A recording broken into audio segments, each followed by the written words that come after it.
Good evening, good morning, good night, YouTubers. Thanks you for joining me for this very emergency transmission in what's happening in the housing market. Guys, I cannot wait till Wednesday for trends in the housing market. I need to throw this up there real quick. I'm going to get some headlines from the last month up until now, until today's date. Very important headlines I need to read out for you guys. Crashing all around, the name of the show today. This week's top stories: new condo sales plummet in Toronto, and Canada's HELOC problem is over 3 times worse than the U.S. So remember, guys, they're going from per capita, right? So don't there's 350 million in the U.S. So 35 million in Canada. So there's a big difference. Time for your weekly cheat sheet on the week's most important stories. Canadian real estate. Canada's HELOC problem is one of the biggest risks for real estate. Canada's home equity line of credit problem has reached epic proportions. The balance of outstanding HELOC equity credit problem has reached epic proportions. The balance outstanding of HELOC debt reached 286.81 billion Q2 218, up to 1.83% from the quarter. So guys, I covered this HELOC problem, lines of credit, whatever you want to call it. Somebody in the comments called me out and said it's not a second mortgage. It's a fixed line of credits that's attached to your home. I think it's a second mortgage. I think it's a third mortgage and a fourth mortgage.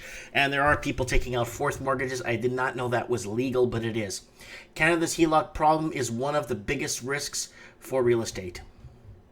Canada's real estate owners received a windfall of equity over the past decade. Rather than selling for profit, many are turning to their home equity lines of credit HELOC to reap the rewards. Remember, guys, using their homes as an ATM machine. The problem from debt allows owners to borrow equity in their home and pay it back like a second mortgage. It's horrible.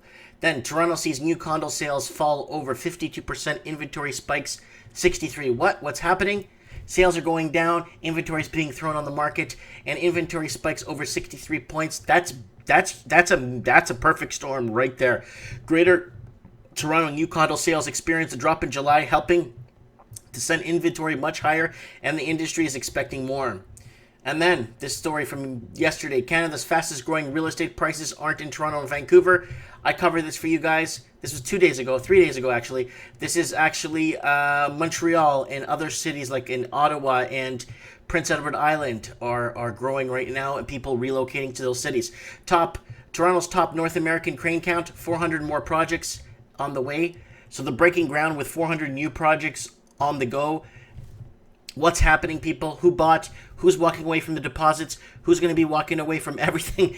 It's going to be very interesting. Rather be out 50,000 than 300 or 400,000, right? So Toronto becomes Canada's most expensive rental property as Vancouver prices drop. Again, that's another big problem.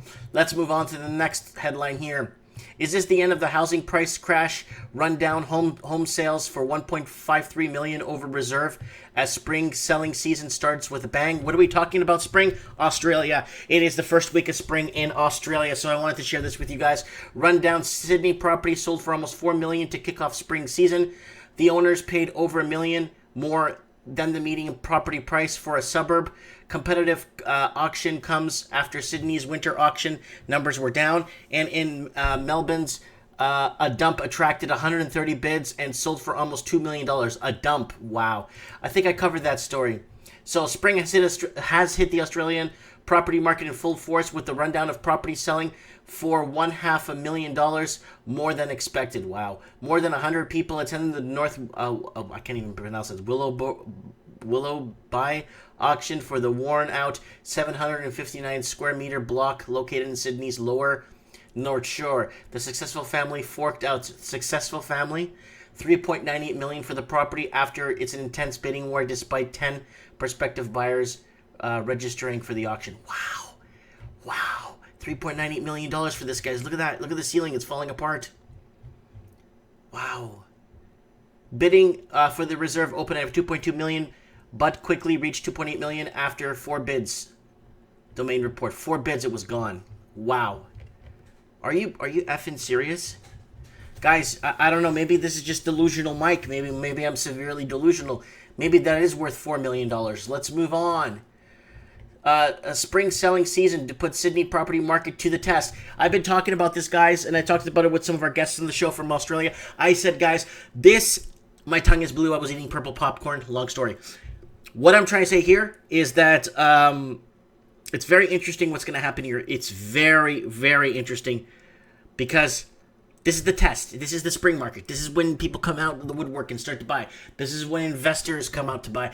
This is when first-time home buyers, it's springtime right now. Sydney's cooling property market will be put to the test this weekend with Saturday market, the start of the spring selling season. With clearance rates of auction volumes traditionally lower over the winter months, expect the coming weeks will offer a true gauge of market sentiment. Whatever happens throughout the spring is now a normal for our market for the next couple of years, said Thomas McGlynn, director of sale and auctioneers of the agency. So that's what's happening, people. So let's go and let's see what's going to happen going forward with that. I'll keep my finger on the pulse here. Ventura County home sales and medium housing prices slightly dropped from June to July. So again, guys, Ventura County in California is in Southern California, is suffering from price drops, and that's what's happening here. The county's home sales and medium housing prices slightly declined from June to July. So remember, 1 month it could be a blip. 2 months it becomes a thing, and then 3 and 4 and 5 months it becomes a trend, and it's reality. Ventura County 0.5% drop in home sales during that period, although the difference was only five home sales, while the medium home sale price decrease by 3.3%. You're having people underwater. 3.3%, you're going to start getting people underwater that bought at the peak, right? You bought at the peak, you're underwater if you bought in Ventura County. From June's $615,000, the county's all-time high medium housing price was at $630,000 in December 2005. That's when it was going nuts before the crash in 2007, 2008. UK house prices record biggest month-on-month fall in 6 years. Guys, I've been following the UK for the longest time in trends in the housing market, guys. Nationwide says 0.5 monthly decline in August was the biggest since July 2012. So the UK is out to dry right now. The bottom is falling out of the UK housing market right now. UK house prices have had their biggest month fall for 6 years, lopping more than 2,200 pounds off the typical price tag, according to Nationwide. The average property value fell 0.5%, or 73 pounds a day. In August, the biggest month-over-month decline since July 2012. Britain's biggest building society said in July house prices increased 0.7% month to month. I don't believe that. The fall takes an annual rate of house price growth down 2%. So the decline is likely to have been driven by falling prices in London, which is in a grip of slowdown. Earlier this month, Office of National Statistics data showed prices in the capital were falling at their fastest annual rate since the depths of the financial crisis that was back in 2007. Let's keep going. UK house prices record biggest fall in 6 years. We just read that, but this part here is really interesting. Property agents say that the housing market has been supported in part by the government Help Buy scheme. Remember, it will help your first-time buyers. You're going. Now, why am I following what's happening in the UK, Australia, New Zealand, Canada, and the US? Because Vancouver introduced first-time home buyers or Help Buy scheme. Then it went to Australia, and then it went to the UK, and then it went. So you see what I'm saying? The patterns are all over the world. It's an intertwining problem that we're facing here. And Help Buy scheme, which has helped who only have a small deposit to buy a house by lending them the money. Yes, get them trapped in a debt prison. Let's move on. House prices in some Dublin areas dropped by 150,000 euros. A new report published today, this article is 3 hours old, shows that property prices has fallen for the first time in 5 years. The figures in Sunday Independent, a based actual sale price achieved nationwide by members of the Institute of Professional Auctioneers and Valuers.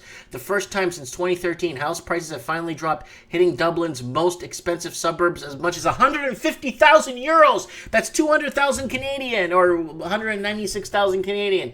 The price drops were recorded in 7 of 14 Dublin's areas between January and June of this year, and were most dramatic in areas such as Dublin 2 and Dublin 4. The most expensive places dropped by double digits, while Postal codes such as Dublin 14 and Dublin 15 also dropped around 10 points for a 4-bedroom house. So you're going to see this is by the Irish Examiner, you're going to see a lot of people underwater now, because if you bought at the peak, 10 points, you're underwater. You're down 10 points. And if you ate up the equity in your house to take a nice fancy vacation, you're toast right now.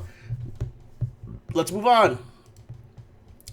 More vacant properties in Toronto. Real estate market broker says there was an article that was put out yesterday. 1 in 4 articles on the market are empty, vacant properties. As the market has cooled down from last year, the real estate broker says there's an increase in GTA homes for sale, GTA Greater Toronto Area, that are sitting empty, likely due to stubborn sellers holding out for a return to 2017 prices. Not going to happen, people. John Pasilis, president of Reblola, said he believes lower house prices have led to more vacant homes on the market. Pasilis went through the data, found 28% of GTA properties listed for sale are advertised on MLS being vacant. That number is up 17 points from last year, he said, and adding to the actual number of vacant properties is likely higher. So that's why you have mass exoduses of people leaving these big cities, because the rental market is very skewed. When you have 100,000 empty units across the GTA, it's going to skew rental markets, and then you're going to have greedy landlords start raising rents. And what's happened in Sydney, a lot of people exodus Sydney, a lot of people left London, and a lot of people left Los Angeles, and people are leaving Seattle right now. But the people leaving Seattle and California are putting a burden on states like Nevada, Arizona, and other states like that are starting to feel the bust and manipulating housing prices in other areas. I am one of those statistics. I left the city of Vancouver. I moved up here to the city of Merritt, and I am contributing to manipulating the housing prices here in this area because, I just bought whatever it was going for. I didn't even negotiate a price. Let's move on. 40% of Americans struggle to pay for at least one basic need like food or rent. I read this last week, guys, on the show, and people are having very severe hardships to just get by. And we're talking about people right here with a net worth of $81,200 are having a really hard time to get ahead in the United States. Let's go to Troy Media. Alberta resale housing market sees decline in sales prices this year. So sale prices are going down. Alberta resale housing market sees. Here are some interesting statistics obtained by Calgary's Business Forum, the Calgary Real Estate Association, regarding the resale housing market in the province. Year to year until the end of July, we were 33,000 MLS sales across the province. That's down 6.5% compared to the same period in 2017. During the same period, the average MLS sale price in Alberta fell 2.9% year over year to $391,000. Whoa.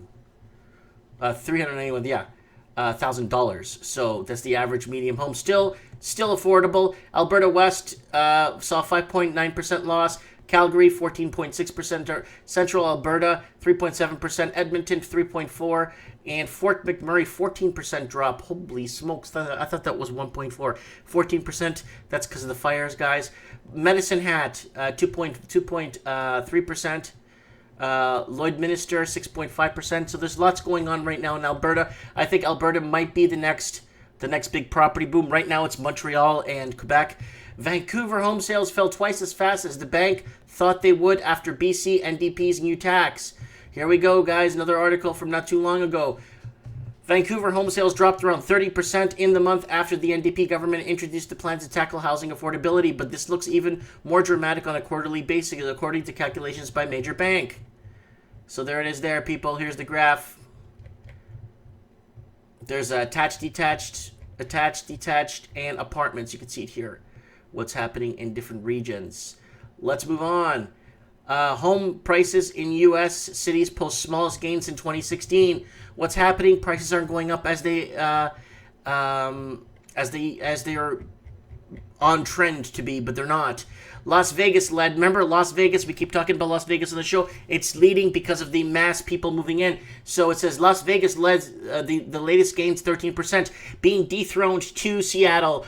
Seattle was number one for the longest time, losing its holy grail or its throne to Las Vegas. Las Vegas led gains with 13% annual increase, displacing Seattle as the fastest gainer as employment and population advance in Nevada City, according to the report. Seattle had 12.8% increase, followed by 10.7% from San Francisco, while all cities post advances from the year earlier. New York was only the metropolitan area to see a drop from the previous month as changes to tax deductions hamper demand. Let's move on. Average housing prices in Spokane County dropped $10,000 in July. This was just reported here. Spokane County. Buying a home in Spokane County just got a little bit more affordable. Average price dropped $10,000 between June and July. A cool down in local realtors attributed to discouraged buyers market choosing to wait the competitive market.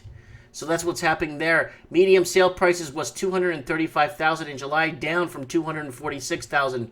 Mind you, that's still affordable in Washington. Let's go to NT government offers cash incentive. North Territory government, that's Australia, people, to boost territory population. This is a very interesting one. How much money would it take to convince you to move to the top end? The Northern Territory government has priced it out, offering singles $3,000 and families $7,000 to move to cash to move to the north in a bid to boost population and economy. The territory has been left scrambling to fill massive hole left by near complete $34 billion licheous gas project. Wow. So they'll pay you to move there, guys, if you're in Australia, into the north. Toronto homes prices see biggest drop in 30 years. We covered this already, and price drops are happening everywhere, and the media is trying to do its best to cover it up. Canada's average home price drops 10% year over year in March. Oh, Nelly. Canada's average home price fell to $491,000 in March. So this is the Canada average benchmark price across the board. So taking all the statistics across Canada, it's down $491 in March, down 10.4% from the same month a year ago, the Canadian Real Estate Association said on Friday.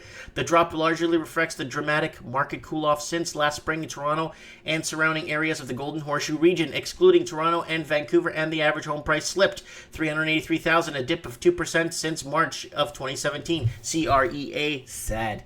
So that's what's happening there, people. Let's move on to residents priced out of hot markets in Vancouver and Toronto, hoping for housing to crash, says poll. And that was one I read for you guys last week, and that's what's happening here. People are hoping for, and this is what you're getting, an average home. It's not like you're living in Manhattan or some like really prestige. It's just an average home, and you're paying way through the nose for it. Mortgage rates are going up as housing prices are falling. That's unusual and a worry. And this is coming out from Australia. The move of two big six-home lenders, as well as second-tier outfit to raise rates, was simultaneously expected and unusual. I told you guys they need to raise rates. There's no other way around it. It just won't work if you don't raise rates. There's no way to hedge. Yes, there's macro tools that I spoke to somebody on the phone with. There's macro lending and macro monitoring the how much money is out there. And not producing as much money. You know what I'm saying? Like keeping it under wraps so inflation and protecting the monetary fund in that way. Anyways, the banks and economic commentators has been warning borrowers for months about rising rates. Overseas inevitability drying up rates in Australia. Westpac and Suncorp delivered 0.14% and 0.17 percentage point increases respectively within days of each other. Remember, guys, this is what's happening, guys. Interest rates have to go up before things get any worse. And it says getting worse. If anything, things are getting worse. The property market with auction clearances, rates falling at the time to sell a house blowing out. That turn is leading to the glut and unsold properties, both new and old, and that is keeping downward pressure on prices. Oh yeah, and that's going to affect consumer spending and everything. And what's this one here? The unfolding Australian housing price crash. Those who have long argued Australian housing prices are mental appear to be enjoying the correction. For instance, Bront capitalist John Hempman. 210K wipeout. So it dropped 210K that house.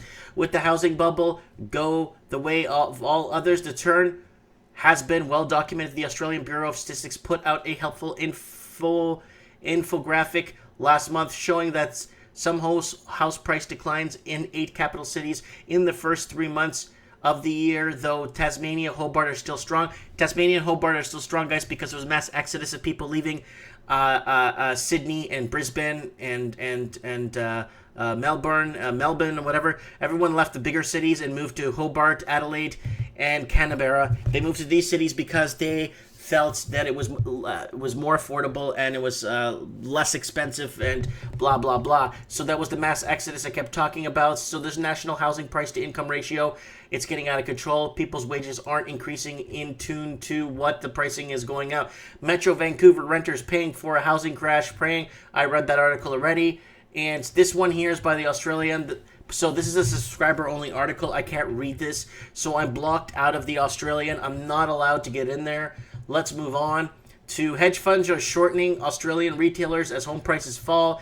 Yep, that's one thing to look at that no one's looking at. Hedge funds have found a new way to profit from the sorry state of Australians' housing market, playing off how much poorer consumers feel as their home values decline. So there's people hedging on losses also. There's the borrowing and savings. Oh man, look at that intertwine between each other. Intertwine. And there's your crowded shorts. Housing slumping, new concern for retail for bears. And red flags. Should there be a current earnings season provided further evidence of a slowdown? TOTUS, which has doubled its housing related shorts over the past 7 or 9 weeks, has the capacity to expand its bearish bets. Let's move on. China's yuan sinks, but neither its central bank nor investors are showing signs of panic. Yang Ding says that the current depreciation of the yuan appears sharper than in 2015-2017 crisis that rattled investors to the PBOC that has yet to intervene in the market and the way it did then, signaling that it is serious about exchange rate reform. So that's another one there. And last but not least, the Seattle Times. Seattle dethroned as nation's hottest housing crisis after nearly 2 years. So what happened? Why did Seattle go crazy? Foreign investors from Vancouver, after the foreign buyer's tax was implemented 22 months ago, moved down to King County, to Seattle. They bought in Tacoma. They bought in all these cities in King County. And they just pretty much bought everything up there. And then you had a lot of influx of people leaving California, moving north to Seattle, and you had influx of people moving to Portland, Oregon, and then you had all the people along the coast that refused to pay these expensive slave prices and moved to other states like Arizona, Nevada, all sorts of other states, New Mexico, Texas. A lot of people moved to cheaper states to find greener pastures. Anyways, guys, this is Crash All Around. Mike Martins, I wanted to bring this up to you guys. Crashing all over the place. I'm getting emails from people all over the place that housing markets are crashing. A lot of the smaller cities away from the bigger cities are starting to show weakness and cracks. It is happening, guys. The correction or the crash or the dip is happening right now. Let me know what you guys think in the comments below. Let me know what's happening in your area. Let us know. Comment below. Thanks for watching.